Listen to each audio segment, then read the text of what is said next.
건태영 하면 동시 분야에 있어서 윤동주라고 할 수 있겠습니다. 싫어하는 인생 공부 송희복의 서정시 비평. 안녕하십니까, 송희복입니다. 오늘은 동시 둘러보기 시간이 되겠습니다. 오늘 공부할 내용은 권태영의 책자랑입니다.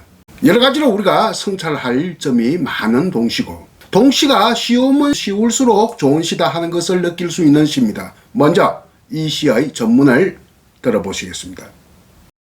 책자랑 권태응. 할아버지 책자랑은 어려운 한문책. 그렇지만 그것은 중국의 글이고, 아버지 책자랑은 두꺼운 일본책. 그렇지만 그것은 일본의 글이고, 언니의 책자랑은 꼬부랑 영어책. 그렇지만 그것은 서양의 글이고, 우리 책자랑은 우리나라 한글책. 온 세계에 빛내일 조선의 글이고. 잘 들어보셨습니까? 굉장히 쉬운 시죠. 이 시가 아마 1948년 아니면 1949년에 쓴 것으로 여겨지는데요. 벌써 지금 한 74년 내지는 3년 전의 작품이다, 이렇게 보여집니다. 건태영 하면 동시 분야에 있어서 윤동주라고 할 수 있겠습니다. 아주 윤동주와 비슷한 삶을 살았던 사람입니다. 나이도 거의 같고요. 윤동주는 12월 30일생으로 이틀이 안 되어서 해가 바뀌었습니다. 그러니까 거의 연말에 태어났다. 권태영은 1918년생이고 이렇게 생년은 한 해 차이지만 사실상 동갑의 나이다. 같은 시절의 사람이고요. 또 일본에 유학했던 사람입니다. 두 사람 다 동경에서 또 유학하기도 했고요. 두 사람 다 결국은 치안유지법에 걸려서 일제강점기에 아주 모질고 모진 이 법이 바로 치안유지법입니다. 치안유지법에 걸려서 두 사람 다 감옥살이를 했는데, 윤동주는 감옥살이 하는 중에 세상을 떠났고, 이 사람은 폐결핵에 걸려서 석방이 됩니다. 그래서 조금 생명을 연장을 했습니다. 건태영은 인생을 한 4단계로 나눌 수가 있습니다. 첫째는 학업 시절 13년, 감옥살이 시절 1년, 투병 시절 11년, 동시 작가 시절 5년, 이렇게 살았습니다. 학업 시절은 고향이 충북 충주인데요.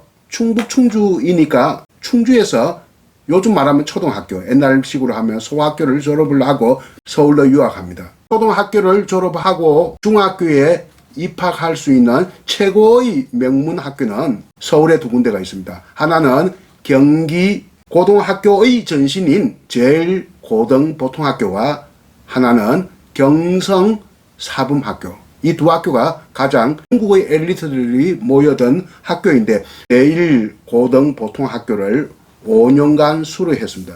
일제강점기의 중학교는 5년간입니다. 그리고 나서 일본으로 유학을 갔는데, 동경에서 도쿄에서 와세다 대학을 다녔는데, 그 당시 대학은 6년제입니다. 6년제인데 3년은 예과고 3년은 본과예요. 이 3년 이것을 보통 사립학교에서는 전문부라고 합니다. 전문부라고 하고, 제국대학은 뭐라고 하느냐 하면 고등학교라고 하는데, 지금의 고등학교의 개념은 아닙니다. 그 당시 고등학교는 지금의 대학교고, 그 당시의 대학은 지금의 대학원이다, 이렇게 생각을 하면 되겠는데, 본과로 진학하기 전에 이미 잘려버렸어요. 독수의 사건으로. 그러니까 독립운동한다고 잡혀버렸으니 이걸 합하면 13년이 됩니다. 13년에 못되죠. 12년 몇 개월입니다. 이 학업 시절 끝나서 감옥살이 1년을 하는데 1939년에서 1940년 1년간 감옥살이를 하다가 폐결핵에 걸려서 석방이 되어서 다시 조선으로 돌아옵니다. 인천에서 요양을 합니다. 인천에서 요양할 때 그 요양하는 간호사가 극진히 간호를 잘해서 어떻게 하냐, 거기서 서로가 뜻이 맞아서 결혼을 하게 됩니다.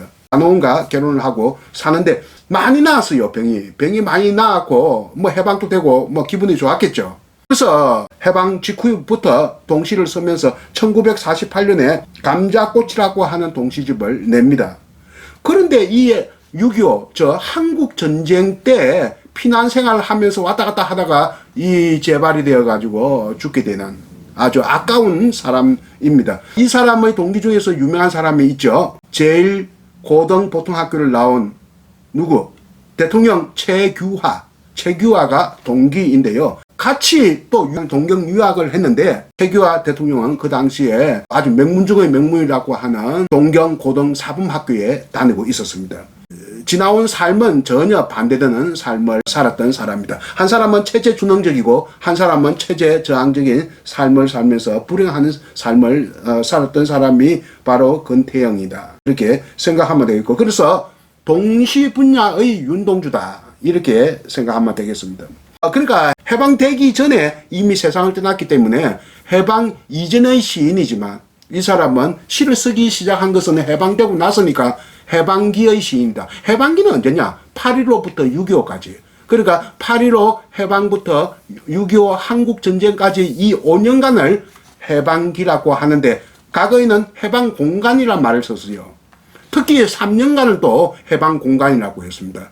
정부 수립 때까지 1945년에서 1948년 3년을 두고 해방공간, 김윤식 선생이 그렇게 많이 쓰는데 이거는 이 공간 개념은 우리가 생각하는 공간 개념이 아니죠. 시간 개념을 공간 개념이라 했으니까 이 공간은 시간적 틈새, 공간이란 말의 우리말은 틈새입니다. 그 시대적 틈새, 시간적 틈새를 공간이라 했으니까 조금 안 맞는 표현이 됩니다. 시간적 틈새로서의 공간 개념이 아닌 시간적 틈새로서의 해방공간 3년 혹은 해방공간 5년 이런 걸 두고 사실은 해방기라고 하는 게 좋습니다. 해방기 5년.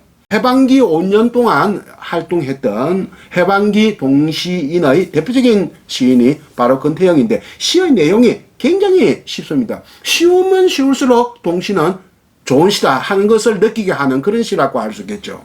사연으로 된 시인데 다 연마다 두 형식 되어 있습니다. 한번 읽어볼게요. 아까 또 들어보셨습니다만 할아버지 책자랑은 어려운 한문책. 그렇지만 그것은 중국의 글이고 이때 글이라 하는 것은 무슨 글자란 뜻입니다. 문장이란 뜻이라기보다는 글자. 문장 같으면 그 월이라고 해야 되겠죠. 할아버지 세대는 한문책을 읽었던 세대니까 그 한문책이 아주 자랑스럽죠. 그 책자랑을 합니다. 책을 가지고 있으면 책자랑을 할 수밖에 없겠죠. 또 그리고 아버지 책자랑은 두꺼운 일본책. 그렇지만 그것은 일본의 글이고 세 번째 언니의 책자랑은 꼬부랑 영어책. 그렇지만 그것은 서양의 글이고 이 언니라고 하는 것은 내가 여러 번 이야기했습니다만 형을 뜻합니다. 중학교에 다니는 형입니다. 이때 해방되고 나서 미군정이 학제를 개편하는데요. 일제강점기 중학교 과정 5년을 6년으로 바꿉니다. 그래서 해방기에는 중학교가 6년입니다. 해방되기 전에는 5년인데 그리고 한국 전쟁 때 1950년, 51년 그때 또 이승만 정부가 학제 개편을 합니다. 중학교 6년을 폐지하고 3+3년제 중학교, 고등학교 이렇게 반으로 나누는 그래서 지금까지 유지되고 있는 학제입니다. 이 언니는 그 당시 중학교 6년제에 다니는 언니입니다. 책자랑은 꼬부랑 영어책. 그러니까 이 언니 세대, 형 세대는 일본의 마지막 세대고 영어 공부하는 첫 세대다. 이렇게 보면 되겠죠. 꼬부랑 영어책을 가지고 책자랑을 합니다. 우리 책자랑은 우리 하는 것은 지금 국민학교에 지금은 말하면 초등학교에 다니는 우리 세대입니다.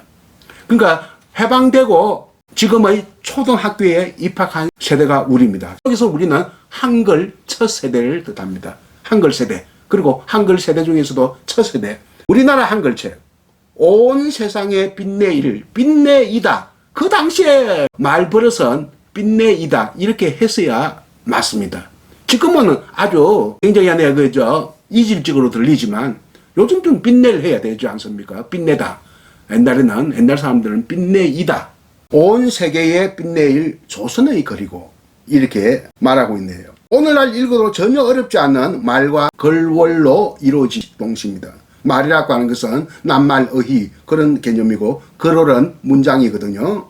74년 전에 동시지만 요즘 아이도 일구도 하나도 어려운 게 없을 만큼 굉장히 좋은 동시죠. 근데 조선말이라고 그랬네요. 우리말이 아니라.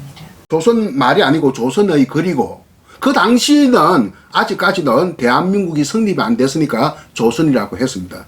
대한민국이란 말은 1948년 대한민국 수립과 함께 처음으로 됩니다. 그 당시에도 조선 할까 대한민국 할까 그 국회에서 서로 많이 싸웠어요. 근데 북한은 결국 조선을 선택했고 우리는 대한제국 나라 빼앗겨서 대한민국 임시정부를 수립했으니까 그 정통성을 의미해서 대한민국이 된 겁니다. 대한민국이란 말은 처음 쓴 게 아니에요. 임시정부 때부터 썼으니까 우리는 대한민국 그래도 지금 잘 쓰고 있죠. 그러면 여기에서 중요한 것은 우리는 건태형이 아니라는 이야기입니다. 건태형은 어디에 속합니까? 아버지 세대입니다. 그러니까 아버지 세대고 건태형은 1918년이니까 거의 와세다 대학까지 다녔을 정도니까 완전히 교육은 일본어로 배웠던 세대이지 않습니까? 그러니까 아버지 세대입니다.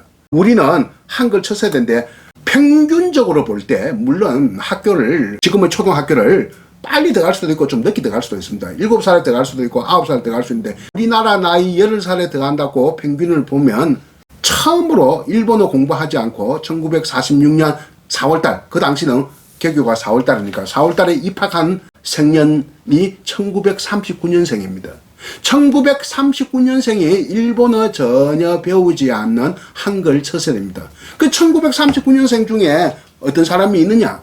시인 정현종, 소설가 이청준, 국문학자 조동일, 국어교육학자 김수업 이런 사람이 1939년생입니다. 조동일 선생은 1980년대 5권짜리 한국문학 통사를 저술을 했는데 우리나라 지금까지 문학사 저술 중에서 최고로 꼽히는 저술물인데 그 5권짜리 그 방대한 대하소설 같은 그게 한자가 한자도 없습니다. 한자가 한자도 없는 우리나라 문학사 저술물이고요. 김수업 선생은 저도 개인적으로 압니다만 돌아가셨죠. 인근 경상대 교수로서 국어교육의 거의 선구자라 할 수 있는 분인데 이분이 또 가장 많은 한글주의자입니다.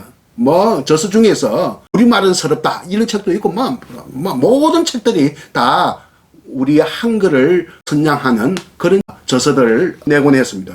이 1939년생 네 분을 내가 소개해드렸는데 이분들이 바로 이 동시에 나오는 우리에 해당되는 세대다 하는 겁니다.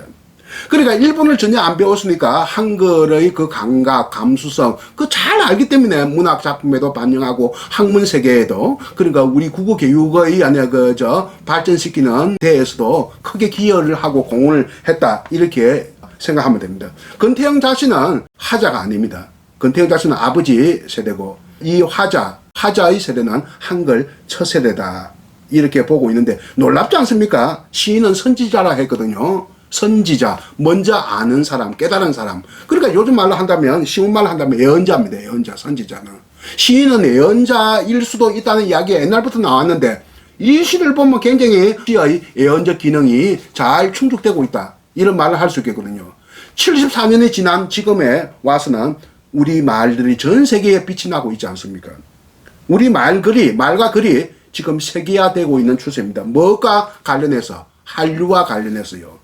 지금 안에 그 우크라이나에서는 전쟁이 일어나고 있는데 지금 우크라이나에서 오는 유학생들도 많이 있습니다. 애들이 지금 안에 조국에 돌아가지 못하고 있어요. 전쟁 때문에. 오도가도 못하고 지금 한국에서 계속 발이 붙잡혀 있는데 TV에 막 나와서 이야기하는 거 보면 한국말도 다 잘해요. 프랑스 젊은이들을 또 BTS 때문에 이게 한글로 지금 한글 배우겠다고 이야기하고 지금 전 세계적으로 이 한글을 제2 외국어, 제1 외국어는 될 수 없어요. 영어의 힘이 워낙 막강하기 때문에 제2 외국어로 선택하는 나라들이 엄청나게 지금 급증을 하고 있습니다. 동남아시아 하면서 여러 나라에서 중앙아시아, 동남아시아, 심지어는 유럽 이런 데까지도 우리 말과 글이 제2 외국어로서 각광을 받고 있기 때문에 오히려 요즘은 일본어보다 더 유명하게 되었습니다. 이 한류라고 하는 분위기를 탔기 때문에. 건태형 이 안에 예언한 대로 우리는 70년 이후에 이처럼 온 세계에 빛나는 우리의 말과 글이 되었다 하는 것을 한 번 더 생각을 해볼 수 있겠고, 그 당시에는 이데올로기적으로도 혼돈기였고 혼돈의 시대 상황이었고, 문자 생활에 있어서도 세대적 혼돈 상황의 시대라고 할 수 있습니다. 한문과 일본어와 영어와 우리말കൾ 이에 뒤섞여 있는 이런 혼돈 상황의 시대에 책자랑이라고 하는 동시가 나왔다는 것이 놀랍고, 오늘날 관점에서 볼 때 그때 건태영 시인이 말한 내용이 맞다, 옳다 하는 것을 우리는 느낄 수가 있는 겁니다.